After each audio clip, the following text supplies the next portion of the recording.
Have we gone live yet?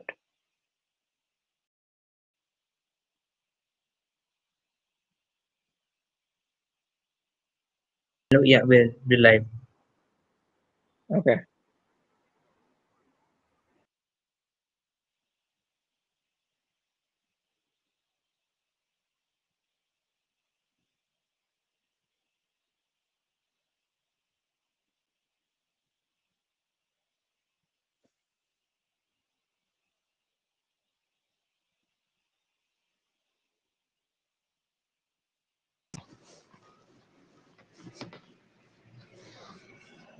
Team Celesta is extremely sorry. We had a technical glitch, but do not worry, we are back again. So we welcome Mr. Abhinay Bhasin, sir. How are you, sir? Seems like we're at the mercy of technology today. Yes, sir. So, like, without delaying further, as it has been already wasted so much of time, let the light shine upon you. So, we are starting this session now, and you do not miss this golden opportunity to ask questions and queries to Sir via the live chat section. We'll be answering those questions in the questionnaire section by the end of the presentation. All over to you, sir. Awesome, cool. I'm actually going to wait for you guys to share the presentation. Okay, sir, fine.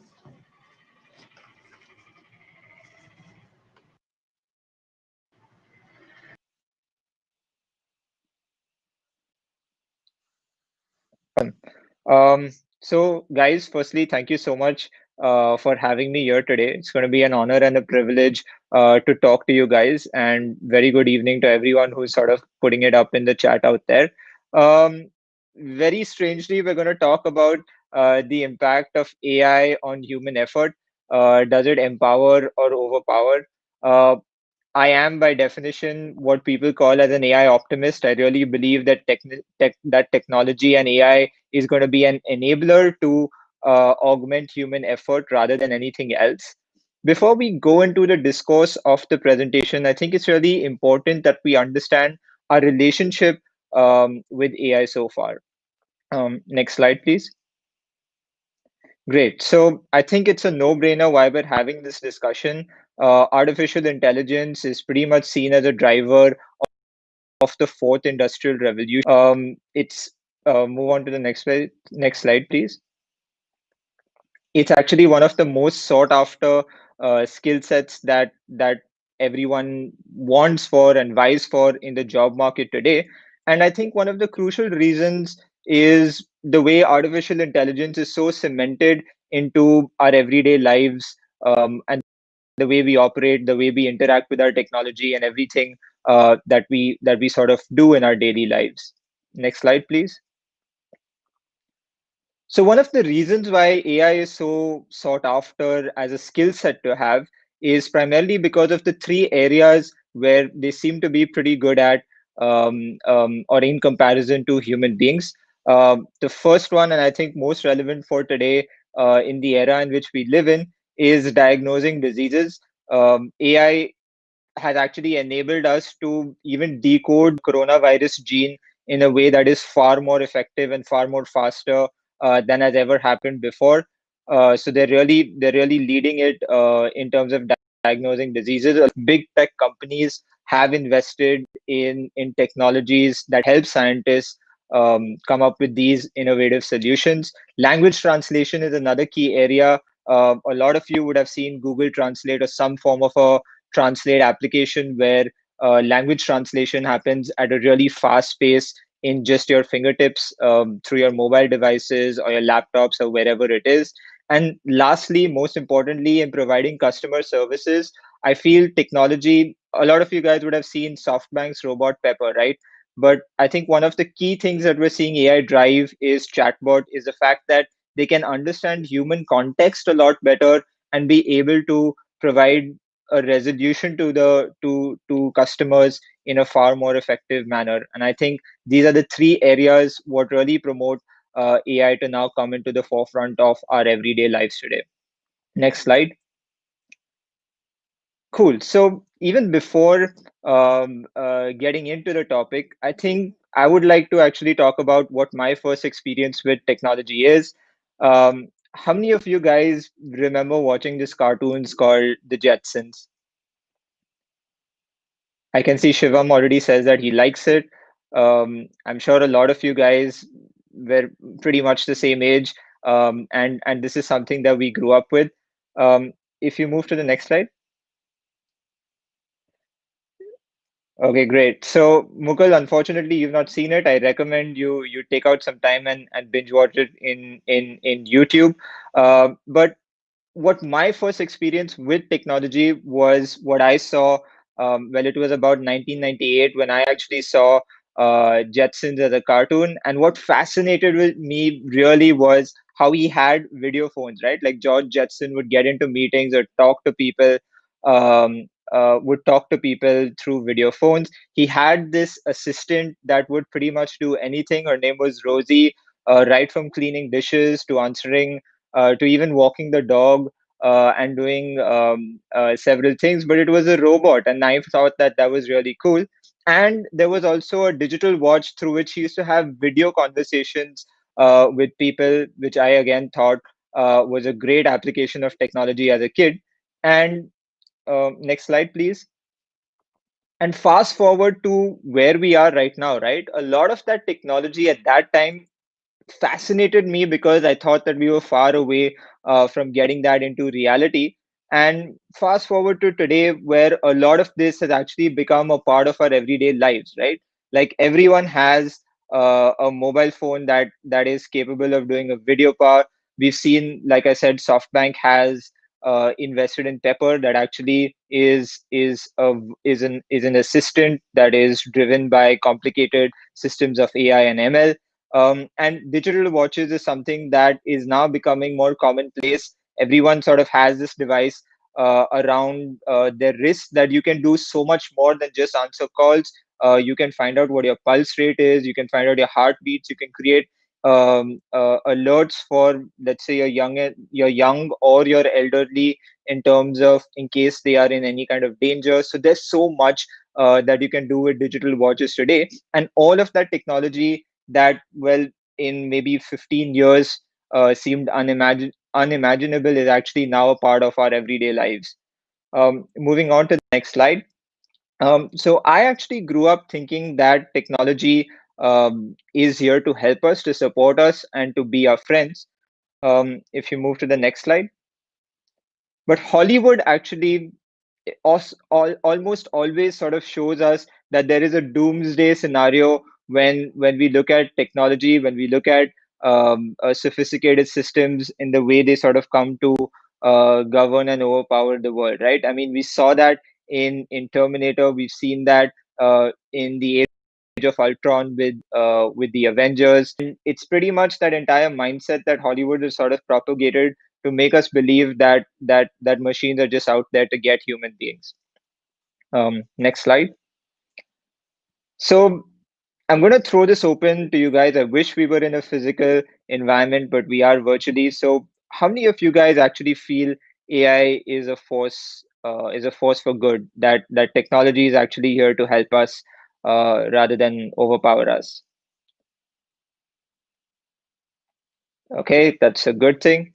I've seen one person do it, but I can imagine that a lot of you guys would sort of agree with that statement.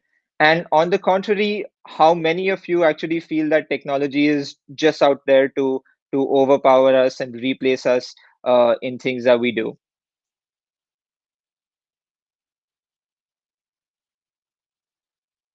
Cool. So, I mean, from the chat, I think that it's a good thing that there are very many AI optimists like me who don't feel that technology is out there. But when you come to even the industrialists and the scientists and academicians of today, it's actually pretty much split. If you move to the next slide, you'll see that some of the largest leaders are strongly against it, and some of the largest leaders and companies are actually strongly for using AI for the betterment of society. Next slide. So on the one hand of the entire argument, you have guys like Zuckerberg who feel that uh, that AI is actually out there to help us and not to sort of suppress us in any way. And he actually goes on to say that if you argue against the betterment of AI, you're actually arguing against safer cars, you're arguing against use of technology in solving medical challenges and so much more, right? And then on the other hand, if you move to the next slide, you'll see guys like Elon Musk who actually feel that AI is probably the biggest existential threat to humankind as we know today, and that if we let technology go astray, it's probably going to uh, um, overpower everything that we possibly do. And in fact, it's the often discussed debate at something called a singularity conference that happens globally, where people see if technology and machine intelligence is equal to or greater than human intelligence, right? That's what singularity really is. Move over to the next slide. If you have to take a step back, right, and this is one of the early photos documented of a protest for the Industrial Revolution, you'll see that the debate that we're having today is pretty much what was prevalent at the time of the Industrial Revolution era, right?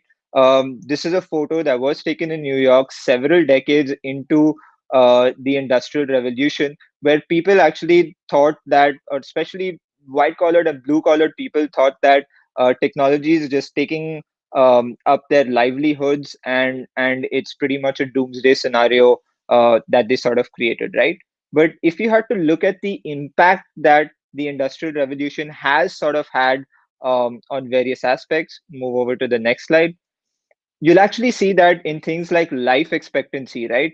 Our life expectancy from the time of Industrial Revolution has pretty much gone through the roof. The average age of living has definitely increased a lot. And if you move over to the next slide, what you'll see is countries that were fast and early adopters of technology and of new age advances in technology actually had much larger GDP and a much GDP growth than countries that were slow to adopt this kind of technology of that era. Move over to the next slide. So let's actually take a step back again and come back to what we're talking about today, right? Interestingly, McKinsey did this study a couple of years ago, and what they were predicting for is what the future of work is going to be like in 2030. I think this study covered two very crucial things. The first of which is less than 5% of jobs in 2030 are going to have activities that are 100% automatable and that can be taken up by a machine. And if you move over to the next slide, the crucial thing is that, however, 60% of jobs have activities in which one third of them are completely automatable. So, what does this really mean? Next slide.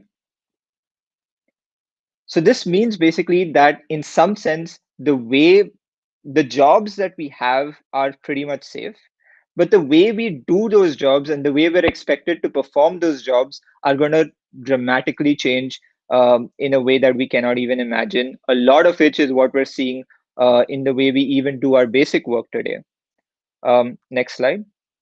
So let's actually summarize where we are in the form of the discussion today. I think what we've established is AI is not necessarily good or evil. Automation is spreading at a rapid rate. It started with the Industrial Revolution and it continues to go on, especially in an environment right now where companies are looking at better organizing themselves and using technology for that. And I think the third thing that is so far been made very apparent in our discussion is that technology will, in many ways, augment human effort and have a greater impact in terms of what society is and what we do. Next slide. Dell interestingly did this study on the 2030 job market, and what they actually discovered is that 85% of the jobs will not even in 2030, right? So the jobs that exist today, bulk of them will actually not be prevalent in 2030. And if you move to the next slide,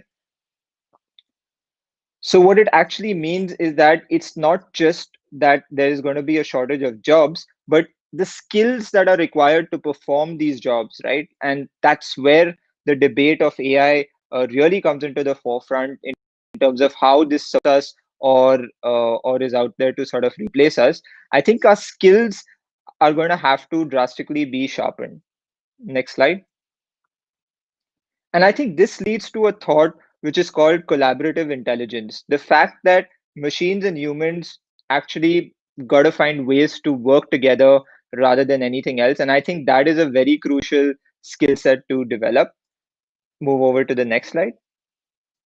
And I think one of the researches that really talked about this in great length was the study that was done by Doherty and Wilson, I think. And what they actually did was very interesting. They looked at about 1,500 companies in about seven large economies, and they analyzed a lot of the job functions in each of these economies and companies within these countries. What they discovered in that research that they did is that in organizations and in companies that had greater of these human machine collaborative processes, their cost efficiency, their revenue, their overall output and throughput just drastically went up through the roof for companies that had more of these systems in place, right? So it sort of created this entire backdrop that there is a way that humans and machines can work collaboratively, and that technology actually augments human effort rather than replaces or suppresses human effort. Moving to the next slide. So, if I had to conclude more or less the discussion for today, and given the paucity of the time that we have today, I actually look at technology as the Iron Man suit. I think AI is just going to make the human a lot more powerful rather than destroy it. I think that there's going to be so much more that we're doing, right? I mean, even if we have to take a step back and look at our daily lives of today, the way that earlier, if you had to add numbers, you needed a calculator. If you had to remember 100 phone numbers of people who you want to get in touch with, you actually had to have like a digital diary of sorts. And if you needed access to information, you probably had to sit hours in libraries to get access to that, right? And I think the advent of the smartphone and the proliferation of internet and the overall boost of the Internet of Things has just made that so much more powerful today, because with a device like a mobile phone, I can do all of that sitting in India. I'm able to run campaigns in Germany and France and the rest of that, right? So I feel that it sort of lets us do so much more than we earlier could do. However, what I feel is something that is required is a constant adaptation and a constant not upheaval, but a relook at the skills that we have, and I think that's going to be key in a human-machine collaborative environment. So if you move to the next slide, I've probably listed some of the skills that I feel. Well, I've dubbed it as skills of the future, but I think that these are four skills that are definitely required for us as humans to constantly adapt and develop. The first one is adaptability, that you've got to be able to be comfortable in a new environment and thrive in it, and not let new things like technology daunt you. You've Second point is you've got to devise a broad outlook. You've got to be able to think beyond the box. You've got to be able to sort of come up with innovation and be able to fail fast, as I say, because try new things and fail fast at them. I think that's an outlook that is almost going to be required as we look into the future.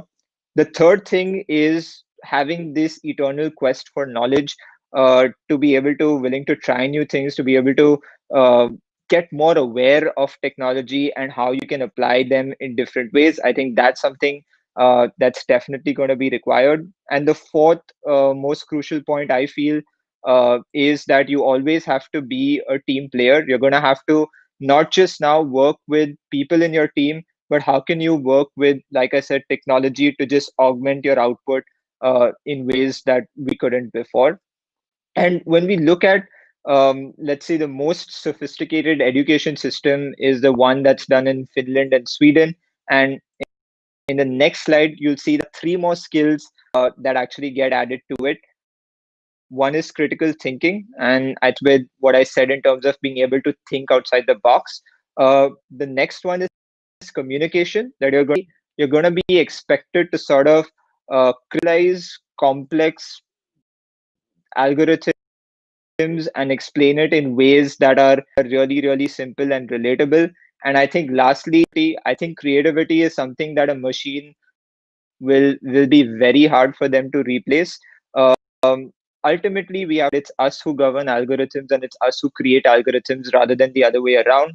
And what machines have failed to do so far is display empathy, is they won't get sarcasm, and they just won't be creative in many ways. So I think that those are skills that will keep us in good stead. With that, I'd like to, with the next slide, thank all of you guys for listening to me. I know we had a short time today because of technology, but I'm more than happy to throw this open back to the moderator and to throw this open to questions that may have come up in the chat. Thank you.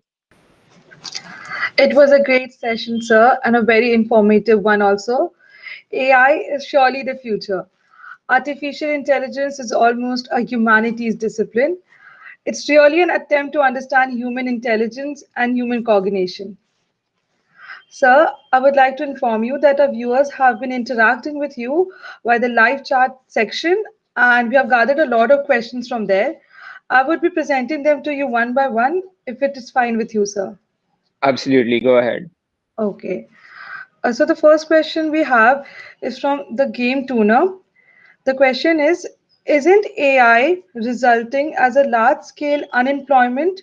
What is your view and how can this problem be resolved? That is a very fair assessment. I do think that AI or tech progress in general will, like I said, even during my discourse, will create some disruption in the workforce. I think we are fortunate because we belong to a part of society where we actually have in many ways AI is, right? But think of the farmer, think of the average citizen of a country like ours in India, right? They are not even exposed to this kind of thing. So, in terms of shielding that part of society, right, I think the government, and in some ways, would be an answer to Prateek Kumar's question that he's also raised in chat. In some ways, I think government is already taking certain efforts in that way. Of course, it's they're doing stuff, and it might take some time for a country like ours to get there, but I feel initiatives like AI for Good that Niti Aayog is doing, right? I think those sort of initiatives will definitely bring in more awareness to that part of society. It will probably bring in revolution in agriculture, where our workforce is invested today. Things like agri-tech are going to see a boost because of technology into it. So I think that those aspects are being looked at. And when it comes to people like us who are actually a little more aware of AI, I feel like I said, right, it's on us to get those skills that I said, skills of the future that are required for us to sort of work with machines in a way that is cohesive and for the betterment. Surely, I hope that answered the question. Next, I hope I was able yes, to sir. answer that. I said I hope I was able to Yeah, answer sir. that. Yes. The second question we have, sir, is from Rupak Vishwas. He asks us that now we see time machine, instant teleportation in cartoon. Can we see this in near future? Great question. I'm no pundit, so I can't really predict whether that's going to happen. But interestingly, about I think it was 3 or 4 years ago, scientists at CERN discovered something what they called as the Higgs boson particle, which is a particle that could see itself before self-destruction, and that was actually a key that they unlocked to time travel, right? That a particle can exist in several states at the same time. I think research is happening in that area. I really don't know how much the government is going to make available to public knowledge. Yes, sir, sure. So we have another question from Akshat Porwal. His question is: Stephen Hawking says that humans are limited by slow biological evolution. So, is it possible that these robots learn from their activities and ultimately reach beyond human intelligence?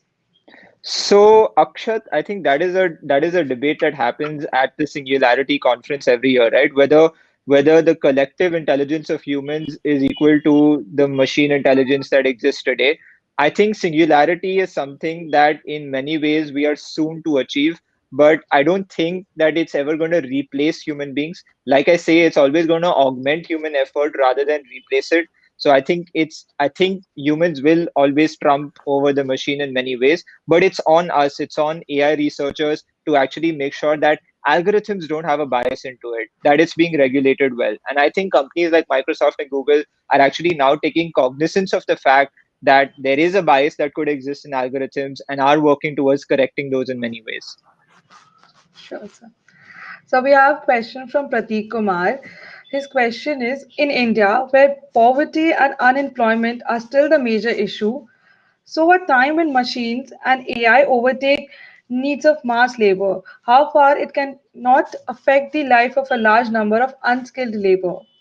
So I think I sort of covered it when Yeah, I the when I first gave you the question. response to the first question. But just to sort of elaborate that a little bit more, since you've re-asked that question, I feel that uh, there's nothing that's going to shield that sector in many ways. I think that it is going to be disruptive.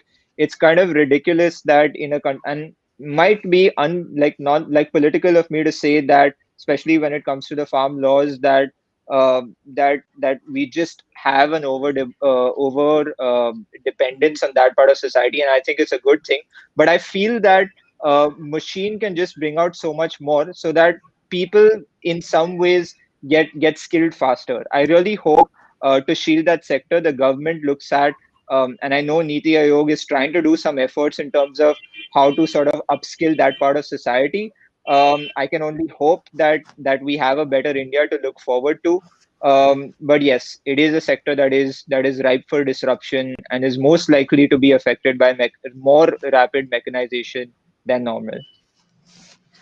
So, sir, we have a question from Mayank Kumar. His question is, what should be the direction to step towards programming sarcasm into machines, like the TARS from the Interstellar?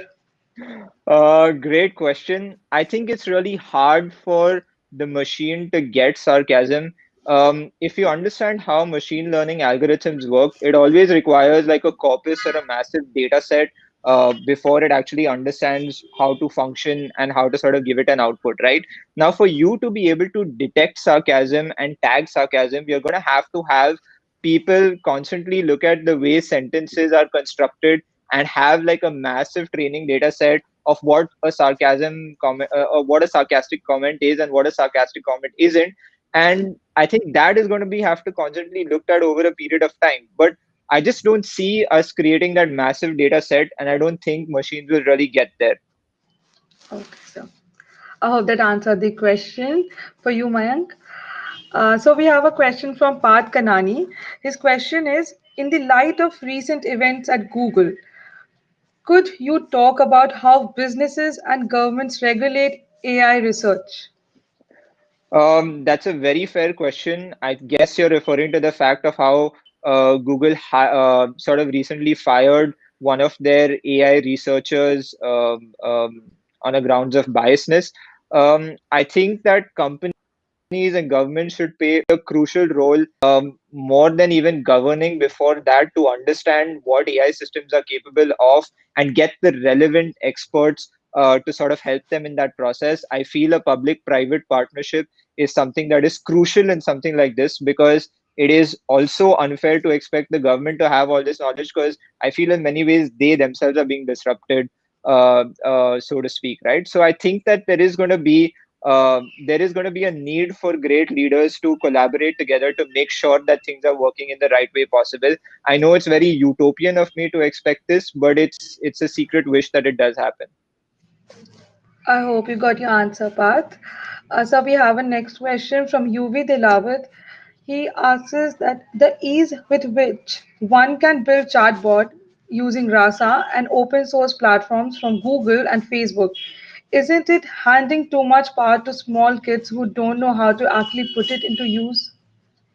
I think it's always going to be two sides of the coin. I'm not going to comment on what White Hat Junior promotes, but But I think the point that I'm going to make is, see, it's a technology that people have access to. It's the argument that you're posing is pretty much like the argument where our parents should have felt that they shouldn't have given us an access to mobile phone or social media in many ways, right?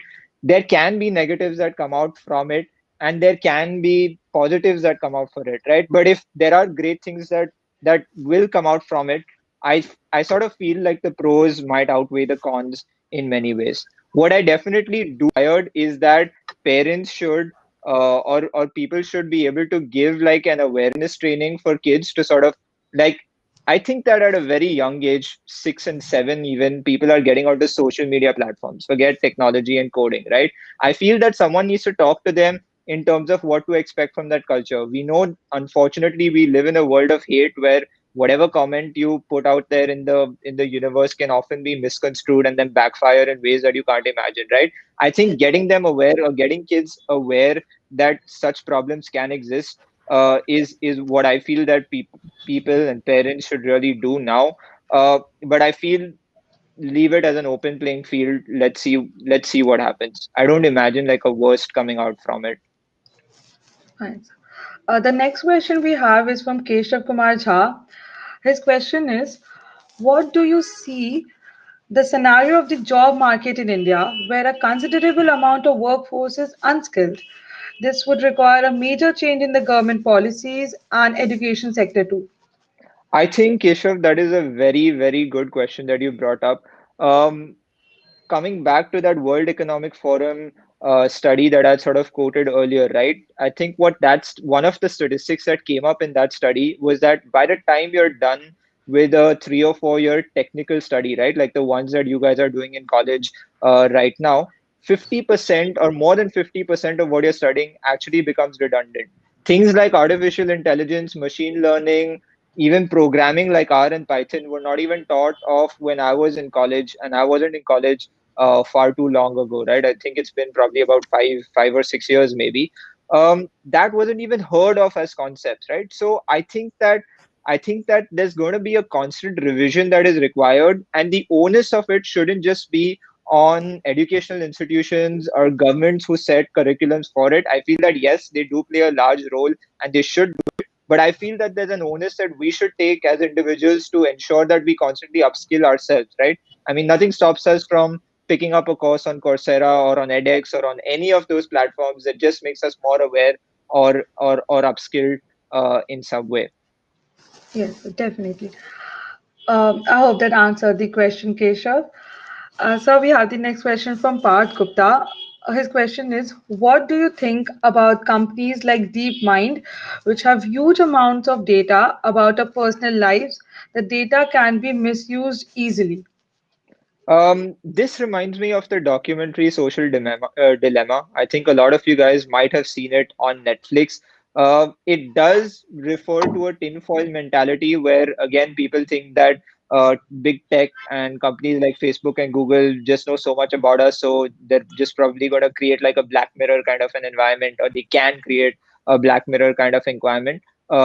Environment. Yes, of course, these companies do have troves of data about us, but I also feel that there is a general awareness that is being built in society, right? I mean, if you go back to what happened in Europe a year and a half ago, and when GDPR, right, or General Data Protection Regulation actually came about, it's because people realized that these companies have so much that individuals like us should actually have a right to say what the company can use data from about us, and how they can process that information. So I guess that answers your question in many ways. So we have the next question from Vijaya Gonugure. She asks, can AI be useful for military purposes? Will it affect any decision making level, putting nation safety at risk? So like I said before, I think that there's always two sides of it. If you leave anything unregulated, and if people have the intent to misuse it, they will definitely misuse it. But when it comes to military applications, I imagine technologies like using AI to discover where mines are from World War II that might have not been blasted, or even if you're sort of going into a terrorist camp to discover where the concentration of machinery or any weapon might be, right? Applications such as those and the impact that it can have on saving human lives rather than taking it away. I think that, like I said, right, there will always be two sides of everything, but I feel that we should focus on positive applications of it as well. But going back to what I said initially, I don't think that you have to leave it ungoverned. It has to be governed. But yes, I think that there are great many positives that can come out of it. I hope I Uh, answered that. yes.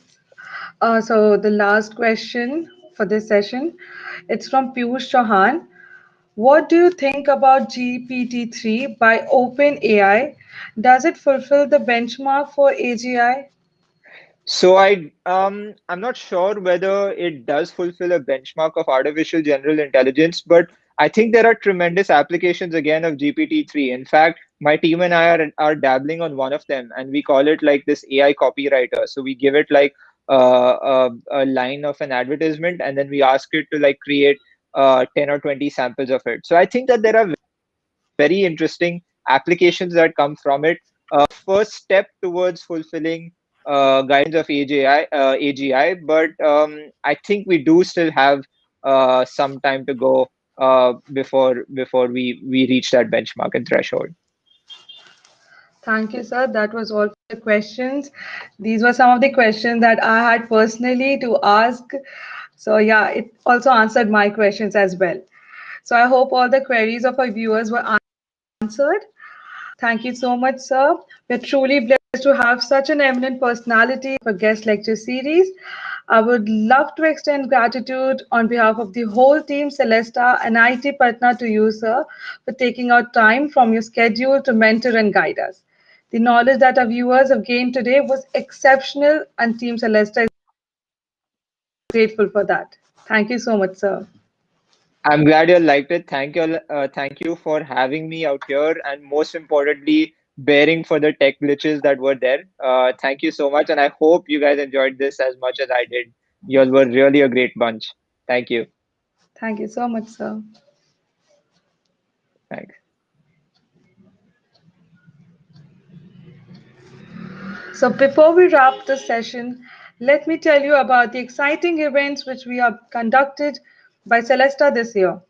Are We Alone in the Universe? Quest Ion, Solid Design, Case Study, Virus Chroma, One on One Debate, Innovor, NChat, and CAD and the most awaited Robotics Operating System Workshop and Hackathon with a grand bumper prize of 60,000 rupees scheduled in early January. For all these events and guest lectures, do visit our website www.celesta.tech and register now.